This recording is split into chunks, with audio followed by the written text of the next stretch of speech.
call the meeting to order. The reason I'm sitting up here by myself tonight, I think it's because we're about to elect a new chairman and vice chair. I don't think there's anything beyond that. But at any rate, one time each year I get to conduct a meeting is tonight, so I'm gonna have a good time. As I said, the first thing on the agenda tomorrow night will be to select a new chair, a new vice chair.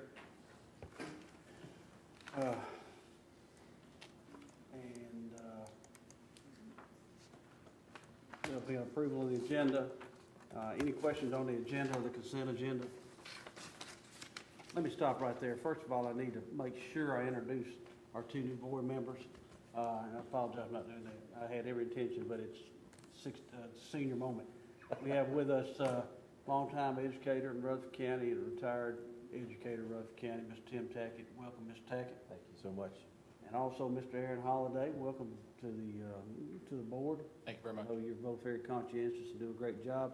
Also, pleased to introduce one of our folks out in the crowd, Mr. Commissioner Jeff Jordan, who was head of health ed. I don't know if that's been decided this time or not, has it, Jeff? All right. Okay, well, you've been a real friend of public education. We very much appreciate you. Okay, any questions on the agenda? Consent agenda?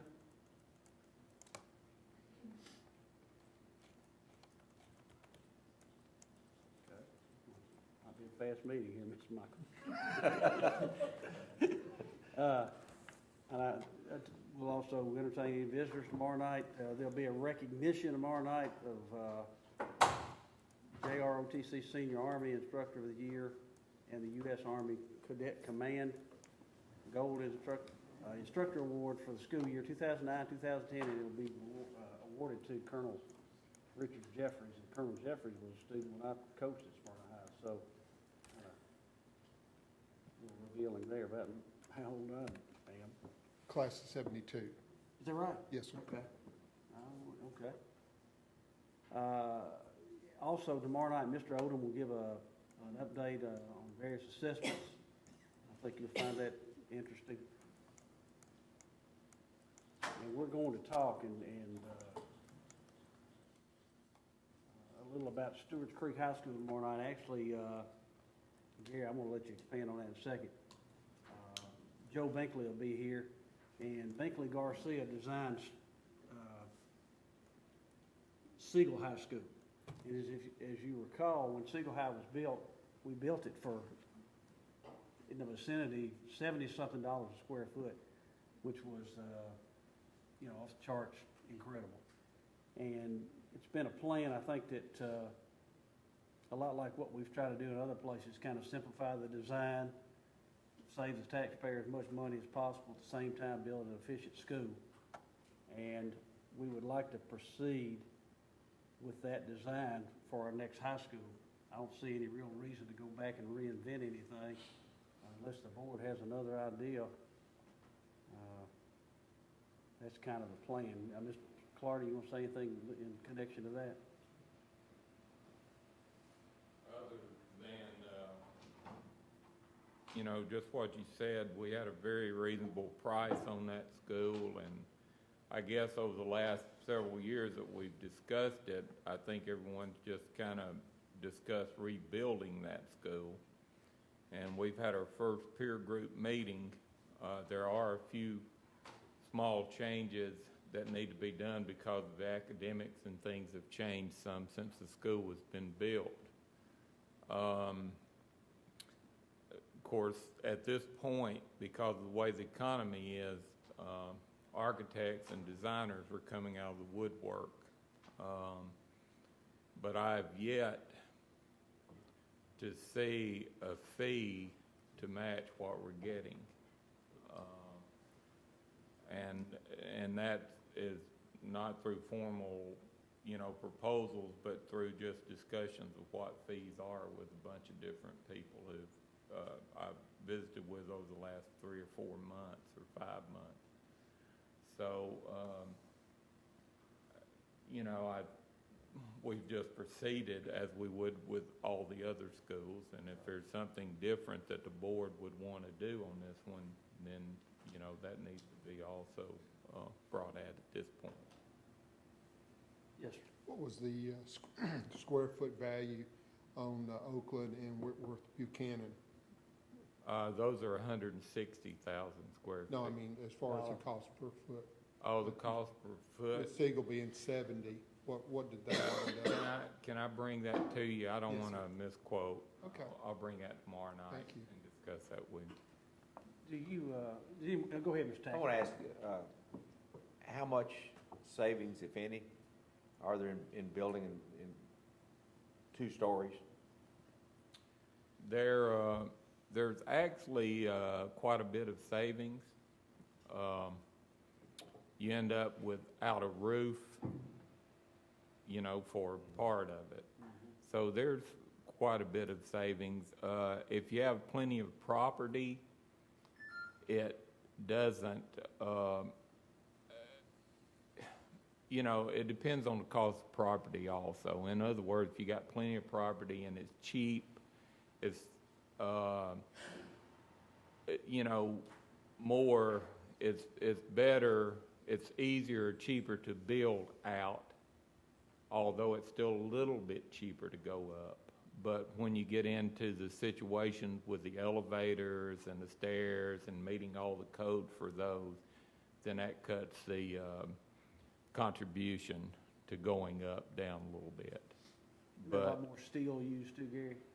Steel, yeah, flooring, and yeah, still on the, to carry your second floor and that kind of stuff, but it's still a little bit cheaper to go up than it is out. Mr. Kelly? You know, we never did build out Siegel, and we talked about that. Now, if we go with this plan on this location, will we be doing the full utilization, or we will be doing it like the present Siegel would be, or is?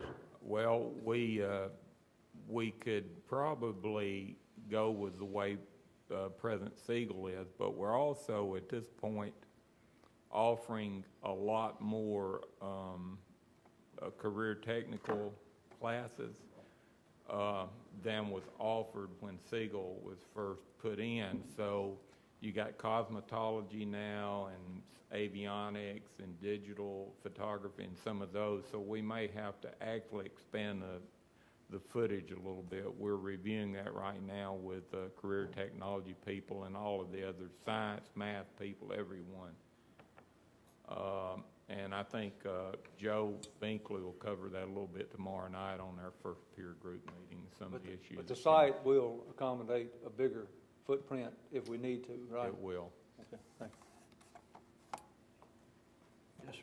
So the peer group includes who? Is it teachers and parents and? Teachers, purchasing agent. We haven't had any teachers in there now. We have had discussions with some of the teachers from Siegel, but we have all the educational coordinators in those meetings, and they're basically representing teachers. Now, if you would like me to add some teachers on there, but they're the coordinators that work directly for Mr. Odom are very much in touch with the needs of their people in school. I just remember a year or so ago when we went out there and looked around, I think everybody was pretty much happy with the design, but there were a few little things here and there that I think the teachers had brought up. I imagine you took note of those. Yeah, we did, and were you in on that meeting that, I don't think so, maybe you recommended that we go out, but we went out and had a meeting with several of the instructors out there with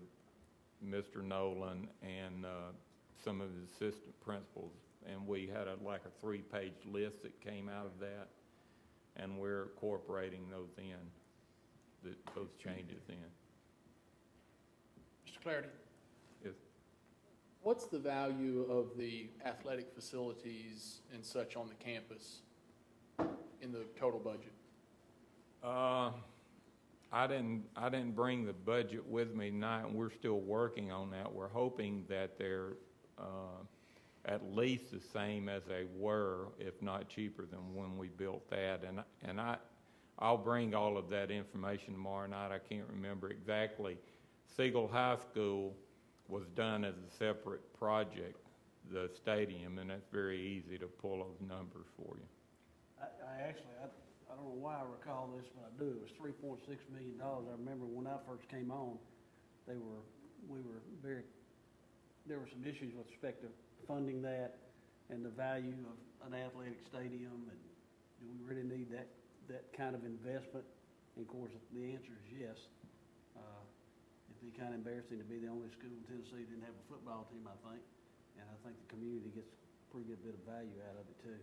And we do have that covered under our current budget. I just don't have it broken out exactly the way you asked, so I'll do that. You think it'll still be, will we see the kind of, if we get started, will we see the kind of savings that we saw in the two middle schools?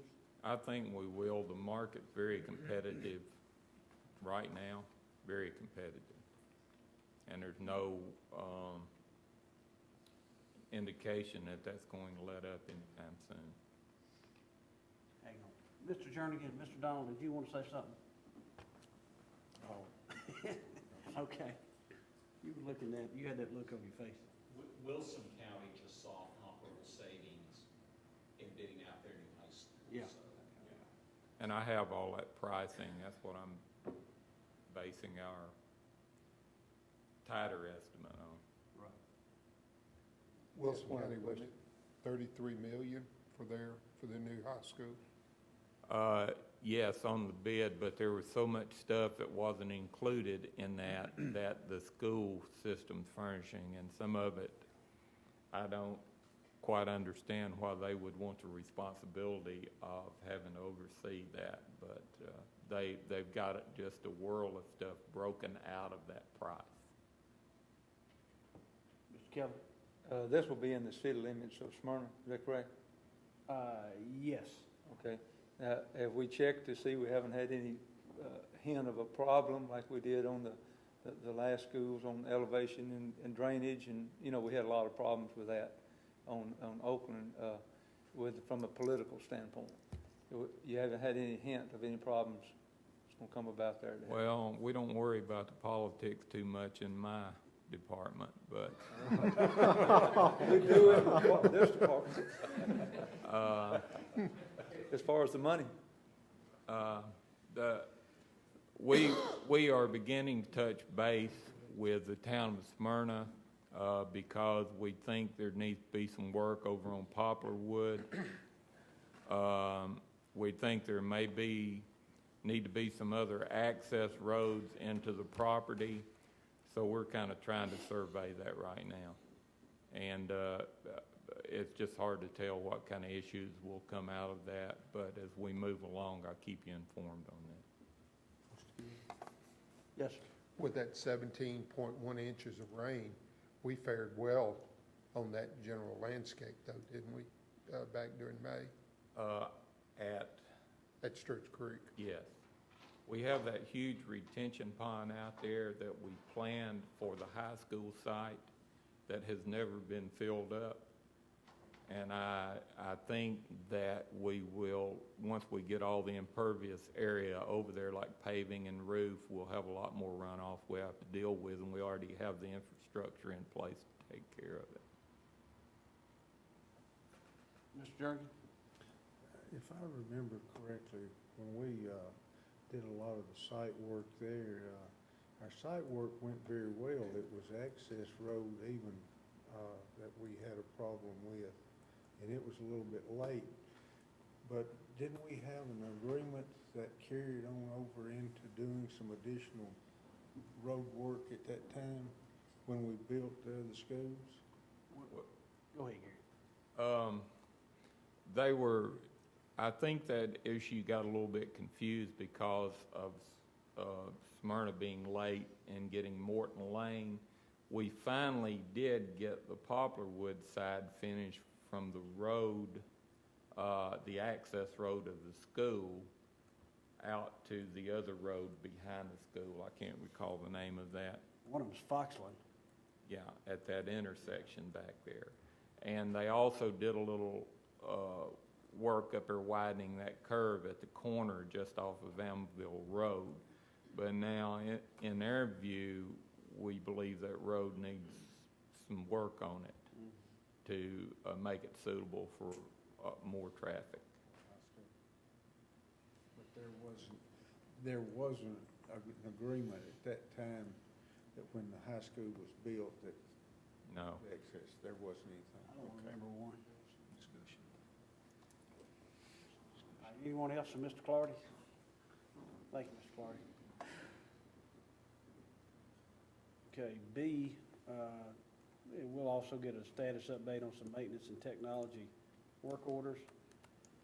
C, Holloway Annex electrical relocation. Murfreesboro Housing Authority is in the process of upgrading the Highland Heights housing units located behind Holloway High School, including putting all utilities underground. They plan on renting these newly renovated units to lower-income working families. Bill Lord, Deputy Executive Director of the Housing Authority, has requested permission to replace the existing overhead electrical feed for the annex building in Holloway with an underground feed. Murfreesboro Power and Housing Authority will furnish all trenching, conduit, wire, and equipment to the building. The Rutherford County Schools Maintenance Department will do the connection to the annex building. And we're going to recommend that you approve the relocation of overhead electrical lines feeding Holloway High School Annex Building to underground. The board will be responsible for connection to the annex building only. Questions on that? Okay, D, purchase offer. Cedar Grove Elementary School property, DCT Industrial has submitted a purchase offer of $69,810 for 2.327 acres of property from the Cedar Grove Elementary site adjoining the Mid-South Logistics Center just off the Industrial Boulevard. Proposed use of the property is for employee and freight trailer vehicle parking for the center. Now, the center is currently already located there. And we're recommending that the board solicit proposals for sale of 2.327 acres of property from the Cedar Grove Elementary School site adjoining the Mid-South Logistics Center. The successful proposal must include an appraisal of the property at no cost to the school board. And we don't see any good reason not to pursue the sale of that land. Yes, sir. Looks like there's still a pretty good buffer with the wooded area between the terminal and this new purchase and those homes, the best that I can tell. I believe there is. Of course, Mr. Clardy's been down there. You want to speak to that, Mr. Clardy? You don't really realize when you're standing at Cedar Grove how much property is behind Cedar Grove. There's almost as much property to the back of the school as there is at the school site sitting on. So 2.3 acres back at the back beside the Coca-Cola storage there, that's what's in that, and I believe Myers also in that building. I guess when they built that building, they just pushed all that loose soil in there and filled that up because it's over a ravine back there. So really, to do anything to that side, all of that dirt would have to be cut out other than a parking lot. And the terrain and the topography of that area between the school and the flat spot at the back of it is pretty rough. So if you do any development in there, it would take a lot of site work to get that in shape. Although there might be enough room back there for some other type of school, but it would just be a massive amount of site work to get it ready for another school. But this is just basically going to be a parking lot, would not be a noise issue for our neighbors, to the best of your knowledge. Not any more than there now. Okay. It's right on that corner at the industrial park. So those houses are fairly well buffered over to the east and south of that. Thank you. Okay, E, Smyrna Primary School classroom renovation. Dr. Vogel, principal of Smyrna Primary School, has requested permission to turn stage area in the cafeteria into a classroom. Project includes removing the existing stage, building walls, including a ceiling and floor covering, and bringing the area up to local and state life safety code. The Rutherford County Maintenance Department would do the work at approximately $15,000, and we're recommending that you approve construction of a classroom at Smyrna Primary School in the cafeteria stage area at approximately cost $15,000. Project will be funded through the maintenance budget. Any questions on that? They're not utilizing the stage as such? Well, right now they're using it for classrooms, my understanding. Just And trying to get it more Yeah. classroom mode? Yes.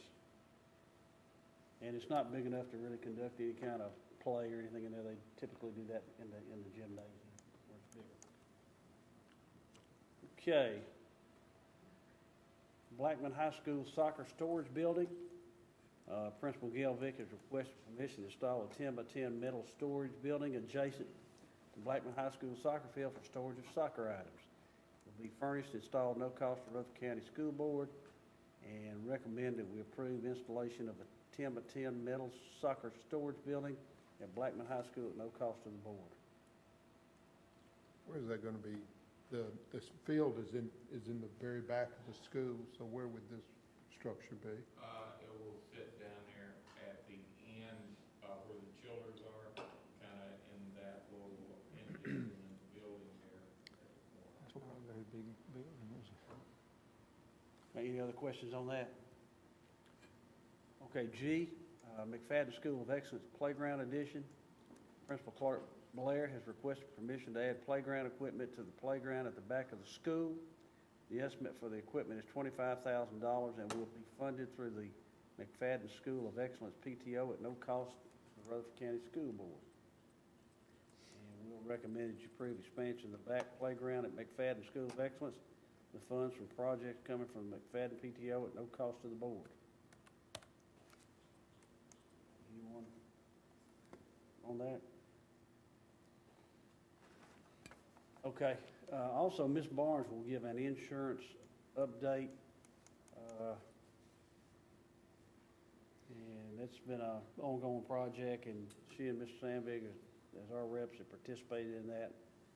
And hopefully she'll answer some questions tomorrow night with respect to any kind of concerns folks have. And also, their open enrollment deadline is September 17th. Dependent eligibility. So if you're watching this show and you have dependents insured and you hadn't forwarded your paperwork, you better get with it. First time we've had to do that is this year. Okay, general discussion by board members. Mr. Jernigan? Bill, I have received another call from a community person at Kittrell concerned about the school being closed or being made into an alternative school. I've tried to put those rumors to rest, but I'm just not having much luck. I think the only you can do that. So if you would address that, I would appreciate it very much. I too got some of the same calls, Mr. Jernigan, and I know Commissioner Joe Frank Jernigan called me. He'd heard it, and the principal actually heard it, and we've tried to track it back to the source. I don't know where that came from, but I've never heard anyone on the board or out of this office say anything about closing or doing anything with Kittrell other than it remaining a K-5 school. So unless someone has other plans, Kittrell will remain a K-5 school for years to come. I appreciate that. Yes, sir. And very few schools in this county appreciate the tradition of their schools more than the people of Kittrell. A lot of history going way back to when Montgomery and Ben Cates and all those folks played ball out there. So anyway, they love their school. My mother was a basketball player at Kittrell back several years ago, so I know that I couldn't dare vote for anything to do away with pencil. Mr. Gill, should we put this to bed by maybe having some type of motion that the intentions of the board is to do such and such, remain as, I mean, you know, a lot of times you have to almost take some positive action to eliminate rumors. Kind of public declaration, maybe we can do that. Let me, what do you think about that, Mr. Reed? I think a public declaration sounds great. All right. You just declared, didn't you? Well, okay. This is my first time to run the meeting in a long time. I hadn't read my books. Anyway, Mr. Blair, I know you had something you want to say. And I don't know how much you could expound on this. As far as the security, before school, inside the building, after school, you know, do all of our high schools basically do the same thing with their SROs and their teachers to, you know, I guess what I don't know is, are all the students just allowed into the building or is there a holding area and then 15 minutes before class? I just wondered if we were consistent throughout the system with the way we did. We have, yes, sir, we have something in place, written, that schools will open 40 minutes before the start of the actual school day, at which time principals at the site base with respect to where they may house those kids. But principals do have people assigned to the school. Tim was high school principal, Mr. Donald Jernigan was principal. But they do have teachers and staff assigned to the school to greet them, send them in separate parts of the building, typically the gymnasium or perhaps a cafeteria where they eat breakfast. So there is adequate supervision. Now, of course, high schools are a little different. The kids drive to school and, you know, a lot of times you have to go out there and herd them up and get them out of the car and get them inside because they want to loiter in the parking lots. So it does make it a little more difficult than it is in the elementary school. But by and large, I think most of the schools do a pretty decent job of accomplishing that. Now, with respect to the ROTCs, we don't assign their hours, but and Paula could maybe comment because she works with the sheriff's department some, but I think that they make every effort to have the officers there about 40 minutes before school, right, Josh? And they remain until most of the kids have cleared out as well. So I hope I've answered your question. I just wondered if we were consistent across the board with the way we did it, so I just. Well, I mean, we don't literally mandate how it has to be done. And there are also some provisions in the REA contract with respect to how many people you could have there, you know, how long you can hold a teacher after school. There's all kinds of ramifications that could impact that. But, Paul, you want to comment to that?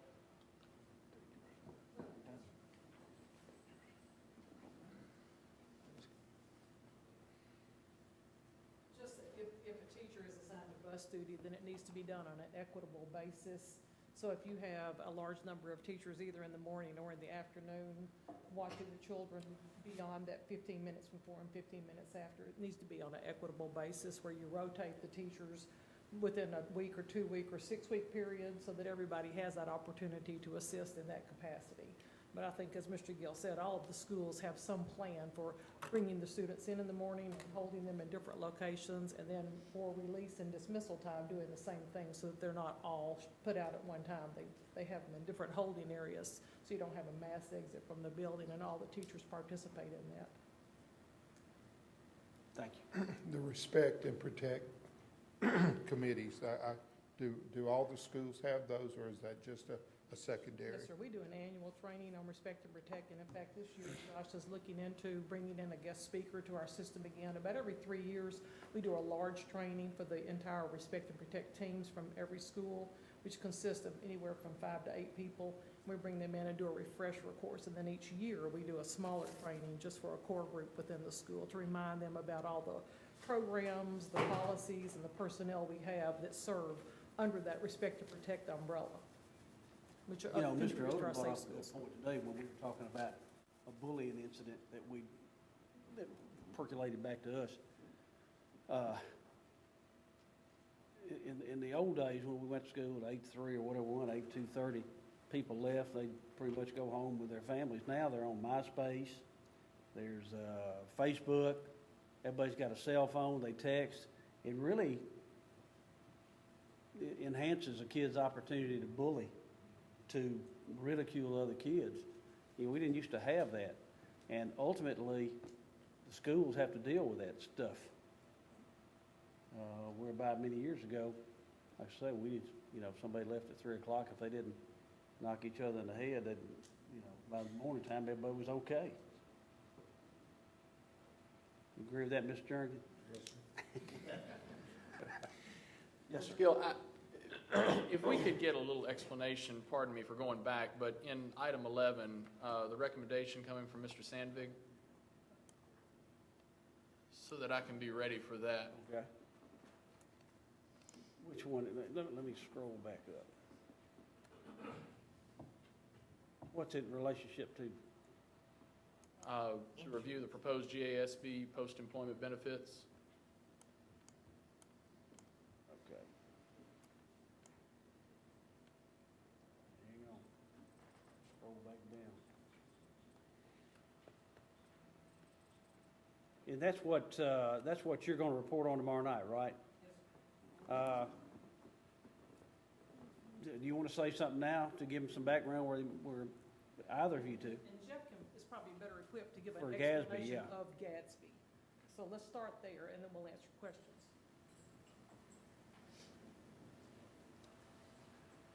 GASB sets the financial accounting standards for governments, and this statement required governments to start reporting the future cost of, in our case, medical insurance for retirees, starting to record that expense every year. So even if you'll retire in 10 or 30 years out, the actuaries would determine some amount. The initial number was pretty much equivalent to adding the general purpose school budget and the county general budget together. Basically, most of a year's budget for the county. So a committee was formed to look at coming up with changes, and we tried to minimize those changes. And the folks who have 20 years and up had minimal impact. And then the group, 15 to 20 years, they lost, their benefits were reformed, cut back somewhat. 10 to 15 year group cut back a bit further, and just trying to come up with the cost that the county has a chance of paying for the long term. And this is saying that we've gone back and looked at some appeal type of thing and considered Yes. it again. Yes. For the most part, we're coming back and saying what we said in the first place is going to Right, hold true. yeah. The support was just not there at the subcommittee level Okay.